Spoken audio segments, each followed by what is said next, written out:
Hi hello నమస్తే welcome to BRK women. నేను మానస. ఈరోజు మనతో పాటు ఉన్నారు astrologer, motivational speaker, psychology and ఆధ్యాత్మికవేత్త హరి రఘుప్రియ గారు ఉన్నారు. వారితో మాట్లాడదాం. Hi ma'am. హాయ్ మా. మ్యామ్, అమావాస్య రోజు పుట్టినా లేకపోతే చనిపోయినా అసలు ఏం చేయాలి? మంచిదంటారా అమావాస్య రోజు పుడితే, లేదంటే ఎలా? అంటే గుడ్ క్వశ్చన్. అయితే ఇక్కడ అమావాస్య రోజు అంటే ఏ జీవి ఎప్పుడు పుట్టాలి అనేది మన చేతుల్లో లేదు. కానీ మనకి ఒక నానుడి ఉండేది, అమావాస్య ఆడపిల్ల పుడితే అదృష్టవంతురాలు లక్ష్మీదేవి అంటారు. లక్ష్మీదేవి కూడా అమావాస్య రోజే పుట్టింది. మనకి దీపావళి రోజు అమ్మవారిని పూజ చేస్తుంటాం కదా. పౌర్ణమి రోజు అంటే ఇక్కడ ఏంటంటే అమావాస్య రోజు ఆడపిల్ల పుడితే అదృష్టము, మగపిల్లాడు పుడితే దురదృష్టము. పౌర్ణమి రోజు ఆడపిల్ల పుట్టినా మగపిల్లాడు పుట్టినా అదృష్టమే అనమాట. అంటే అమావాస్య చంద్రుడు లేని సమయం కాబట్టి అంటే ఆ దృక్పథంతో చెడు అంటారు. ఆ రోజు పుట్టిన వాళ్ళు దొంగలు అవుతారంటారు. ఏదో అది యాదృచ్ఛికంగా అనడమే తప్ప అట్లాంటివైతే ఎక్కడా మన శాస్త్రపరంగా కానీ మన పెద్దలు చెప్పింది కానీ ఆ దొంగతనాలు దొంగ అవుతుంది అట్లాంటివి ఏం లేదు. కానీ ఆడపిల్ల కనుక పుడితే ఇటు పుట్టింటికి అటు అత్తింటికి కూడా చాలా అదృష్టం అవుతుంది. ఎందుకంటే లక్ష్మీ అమ్మవారు కాబట్టి. తర్వాత ఆమె చేత దానాలు ఇప్పించకూడదు. ఆడపిల్ల చేత అమావాస్య రోజు ఆడపిల్ల పుట్టినట్టయితే కనుక ఆమె చేత దానాలు ఇప్పించినట్టయితే కనుక అది ఎవరైతే దానం తీసుకున్నారో వాళ్ళకి సర్వసంపదలు వెళ్ళిపోతాయి. ఇచ్చిన వస్తువే కాదు, ఈ అమ్మాయి సంపదలు కూడా వెళ్ళిపోతుంది. కాబట్టి ఒకవేళ తప్పదు అని అనుకుంటే కనుక ఆ ఆడపిల్ల చేతిలో ఒక వస్త్రాన్ని పెట్టి దానంగా ఇప్పించవచ్చు. లేదు అని అనుకుంటే కనుక దానం ఇవ్వవలసిన వస్తువులు ఏవైనా ఉంటే దాన్ని పక్కన పెట్టి ఇలా చేయి చూపించవచ్చు. ఈ రెండు చాలా జాగ్రత్తగా గుర్తుపెట్టుకోవాలి. అమావాస్య రోజు అమావాస్య రోజే ఇవ్వకూడదా మేడం? ఏ దానాలైనా సరే ఆ పిల్ల లైఫ్ టైంలో ఏ దానాలు ఇవ్వాల్సి వచ్చినా తన చేత్తో తను ఇస్తే కనుక లక్ష్మీదేవి వెళ్ళిపోతుంది ఆవిడతో పాటు. ఓకే, ఇవ్వవలసిన పరిస్థితి ఏర్పడినప్పుడు ఆ పిల్ల చేతిలో వస్త్రం పెట్టి ఇప్పించాలి. ఇంకొక ప్రత్యామ్నాయం ఏంటంటే అక్కడే వస్తువులు పెట్టి దానంగా ఇవ్వాల్సినవి అవి తీసుకోమని చెప్పాలి. ఈ రెండు. ఇంకొకటి ఏంటంటే అమావాస్య రోజు ఆడపిల్ల పుట్టినదైతే కనుక కన్యాదాతలు కన్యాదానం చెయ్యకూడదు. అంటే ఈ అమ్మాయిని వాళ్ళకి ఇచ్చేయకూడదు. ఆ పిల్లవాడిని ఇల్లరికం తెచ్చుకోవాలి. ఇల్లరికం తెచ్చుకోవాలి. ఇది శాస్త్రం చెప్పింది, నేను చెప్పింది అయితే కాదు. ఇది చాలా మందికి తెలియదు మేడం. తెలియదు. అవును, ఇది మళ్ళా గుర్తుపెట్టుకోవాల్సిన విషయము. తర్వాత ఆ అమ్మాయి చేత అంటే ఆ అమ్మాయికి కోపం తెప్పించేటట్టుగా ఇటు పుట్టింటి వాళ్ళు ఇటు అత్తింటి వాళ్ళు కూడా మసలకూడదు. ఎందుకు అంటే ఒక డౌట్ మేడం, చెప్పమ్మా. ఇప్పుడు ఒకవేళ మనం ఇల్లరికం కాకుండా మనం ఆ అమ్మాయిని ఇస్తే ఏమవుతుంది మేడం? పుట్టింటి వాళ్ళ సంపదలంతా అక్కడికి వెళ్ళిపోతాయి. పుట్టింటి వాళ్ళు మళ్ళా గర్భదరిద్రులు అయిపోతారు. ఇది వాస్తవం. అమ్మాయి లక్ష్మి అంటారు కాబట్టి అమ్మాయి వెళ్ళిపోతే ఇంకా లక్ష్మి అంటే పెళ్లి కూతురు పెళ్లి కొడుకు లక్ష్మీనారాయణ స్వరూపాలు వేరు. కానీ ఈ ఒక్క విషయంలోనే అమావాస్య రోజు ఆడపిల్లని మనం కనుక కన్యాదానం చేస్తే పుట్టింటి వాళ్ళు రోడ్డు మీద పడ్డం ఖాయం. అంటే కట్టుబట్టలతో అంటే మళ్ళీ వాళ్ళ స్టేటస్ తగ్గిపోతుంది.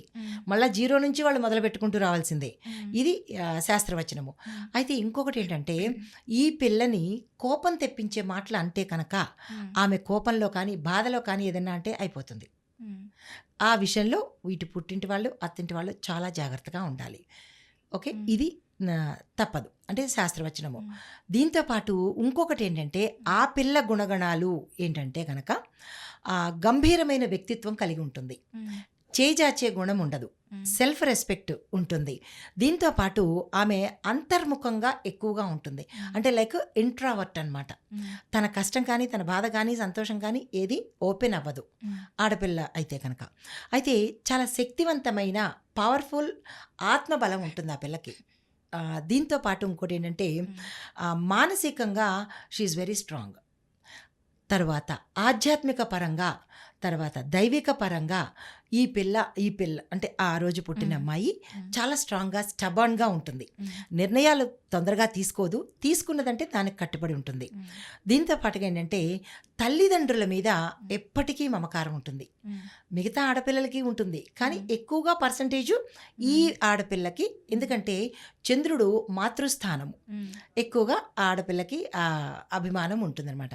దీంతో పాటు ఏంటంటే జ్యోతిష శాస్త్ర ప్రకారము ఈ అమావాస్య రోజు పుట్టిన ఆడపిల్లలకు కుటుంబ పరంగా ఆమె చేత ఎక్కువగా వ్రతాలు నోములు చేయిస్తే ఆ పిల్ల చేత పుట్టింటి వారికి అత్తింటి వారికి కూడా చాలా శుభం ఉంటుంది. ఈ విషయాన్ని అంటే ఇప్పుడు ఇక్కడ ఒక చిన్న విషయం చెప్తాను. ఇంకా తప్పదు, మేము కన్యాదానం చేసేసాము, తప్పదు చెయ్యాలి అని అనుకుంటే కనుక ఆ పిల్లకు కన్యాదానం చేసే ముందే ఆమె చేత నోములు వ్రతాలు పట్టించేసి, ఇంకా మరి తప్పదు కదా, దానికి ఏదో రెమెడీ ఉండాలి కదా, ఆ రెమెడీగా ఆమె చేత వ్రతాలు నోములు చేపించేసి ఇక్కడ లక్ష్మిని స్థిరంగా ఉంచి అప్పుడు పెళ్లి చేయొచ్చు. అంటే మేడం, ఇప్పుడు నార్మల్ అమ్మాయి అంటేనే అసలు లక్ష్మి కదా, అవును. అమ్మాయిని పంపించేస్తే ఆటోమేటిక్గా కట్నం ఇచ్చేస్తాం, అన్నీ లక్ష్మి అనేది కొంతవరకు అయితే పోతుంది. ఆ, ఇప్పుడు అమావాస్య రోజు పుట్టిన అమ్మాయి కూడా ఇస్తే లక్ష్మి పోతుంది అని అన్నారు కదా, దానికి దీనికి ఏంటి మేడం? ఇది స్వయంగా లక్ష్మి ఈ అమ్మాయి స్పెషల్ క్యారికేచర్స్ ఇవి. ఓకే. ఆడపిల్ల అంటేనే లక్ష్మి, కానీ ప్రత్యేకంగా ఈ అమ్మాయిని కనుక ఇచ్చినట్టయితే సర్వసంపదలు కోల్పోతారు. కానీ ఆ అమ్మాయి మిగతా అమ్మాయిల్ని దానంగా ఇచ్చినప్పుడు, అంటే కన్యాదానం చేసినప్పుడు ఎంతవరకు ఖర్చు పెట్టుకుంటామో అంతే, మళ్ళీ మిగిలిన ఆస్తిపాస్తులు ఉంటాయి, అంటే జీరోకి వెళ్ళే లెవెల్ ఉండదు. కానీ ఈ పిల్లని ఇచ్చేటప్పుడు మాత్రం కంపల్సరీగా జీరో లెవెల్కి వెళ్ళిపోతారనమాట. అది వీళ్ళిద్దరికీ తారతమ్యం, తేడా అనమాట. అయితే అమావాస్య రోజు మరణించడంలో కనుక పుట్టినప్పుడు ఇవి విశేషాలు. ఆ పిల్లని చాలా జాగ్రత్తగా చూసుకోవాలి. అత్తవారైనా పుట్టింటి వారైనా ఆ పిల్లని కోపం తెప్పించకూడదు. ఈ విశేషాలు అయితే మరణించినప్పుడు, అంటే మనకు పుట్టుక తెలీదు, మరణము ఎప్పుడో తెలీదు, కానీ ఆ రోజు మరణించినట్టయితే కనుక పితృలోకానికి డైరెక్ట్గా వెళ్ళిపోతాడు ఆ జీవి. ఓకే. ఇంకా మధ్యలో బాధలు పడ్డము, మధ్యలో ఇవన్నీ దాటుకుంటూ వెళ్ళడము గరుడ పురాణం ప్రకారము ఇవేవి ఉండవు, డైరెక్ట్గా పితృలోకానికి వెళ్ళిపోతారు. అది ఎవరికి దొరుకుతుంది అంటే మంచి కర్మలు చేసిన వాడు, సాధు సన్యాసులు, ఋషి పుంగవులు, సిద్ధి పొందిన వాళ్ళు మాత్రమే అమావాస్య రోజు చనిపోతారు. మనకు ఒక సామెత ఉంది, అన్నీ తెలిసిన వాడు అమావాస్య రోజు, ఏమీ తెలియని వాడు ఏకాశి రోజు చనిపోతారు అని. అంటే అన్నీ తెలిసిన వాడు అంటే పండితులు, వాళ్ళు అమావాస్య రోజు చనిపోతారన్నమాట. ఆ అమావాస్య రోజు చనిపోయిన వాళ్ళు వాళ్ళకి ఇంటి బంధువులు ఉంటారు కదా, చనిపోయిన వాళ్ళకి ముక్తి దొరుకుతుంది, డైరెక్ట్ పితృలోకానికి వెళ్తారు.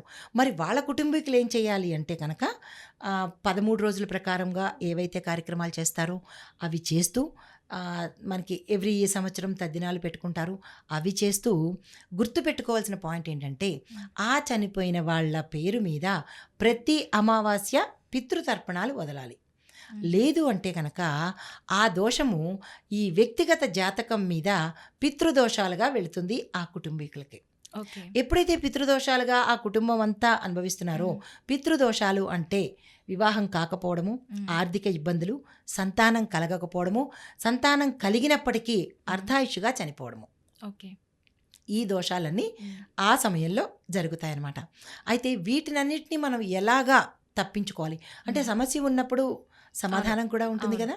ఈ సమాధానం ఏంటంటే ఈ అమావాస్య రోజు చనిపోయిన వాళ్లకు ప్రతి నెల మనం పితృకర్మలు చేస్తూ వాళ్ళ పేరు మీద అన్నదానం చేస్తూ వాళ్ళని తరతరాలు గుర్తు పెట్టుకునేటట్టుగా మసలుకోవాలి, మర్చిపోకూడదు. అయితే పుట్టినప్పుడు ఏం చేయాలి అంటే ఆ పిల్లని అత్తవారింటికి, ఆడపిల్ల అంటే అత్తవారింటికి వెళ్ళిపోతుంది కదా, అత్తవారింటికి వెళ్ళిపోయిన తర్వాత ఆ పిల్ల చేయవలసిన పనులు, ఒక అమావాస్య రోజు పుట్టింటి వారి కోసం పూజ చేయాలి, ఒక అమావాస్య రోజు అత్తింటి వారి కోసం పూజ చేయాలి. అంటే ప్రతినిత్యము ఆడపిల్ల పూజ చేస్తుంది, కానీ ఒక అమావాస్య రోజు పుట్టింటి కోసం కేటాయించాలి. అప్పుడు పుట్టింటి వాళ్ళు మరి తిరిగి మళ్ళా వృద్ధిలోకి రావడానికి అవకాశం ఉంటుంది. ఓకే మేడం, చాలా చక్కగా వివరించారు. అమావాస్య రోజు పుట్టినా లేక చనిపోయినా ఎలా ఉంటుంది, ఎలాంటి పరిష్కారాలు చేసుకోవాలి అనే దాని గురించి చాలా చక్కగా వివరించారు madam. Thank you so much. Thank you మా.